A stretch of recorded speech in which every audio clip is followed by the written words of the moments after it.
নমস্কার বন্ধুরা, ভালোবাসার গৃহকোণে সকলকে স্বাগত। আজ আবার একটা নতুন ভিডিও নিয়ে তোমাদের কাছে চলে এসেছি।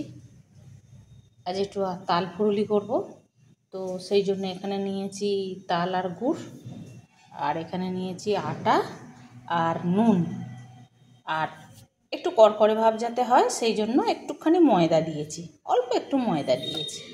দিয়ে এইবার এটাকে মেখে নেব।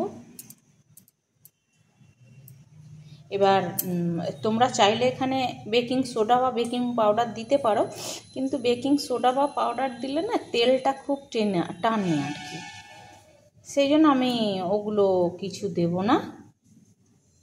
এই দেখো ব্যাটারটা রেডি।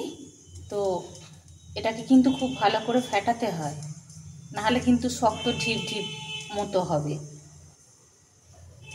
একটু ভালো করে ফেটিয়ে নিতে হবে।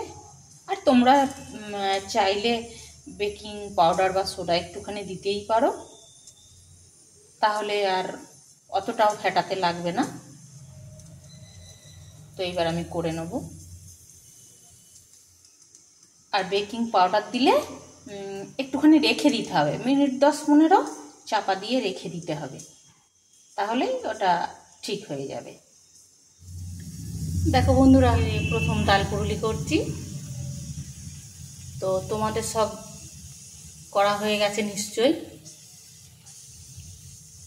তো কীরকম হচ্ছে তা জানি না, তো করছি।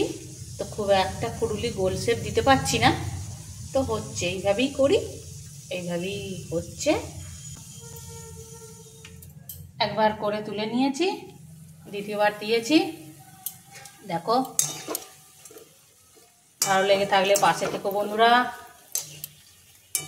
তো এখন চলি, ছেলেটাকে গরম গরম দুটো দিয়ে আসি। টাটা।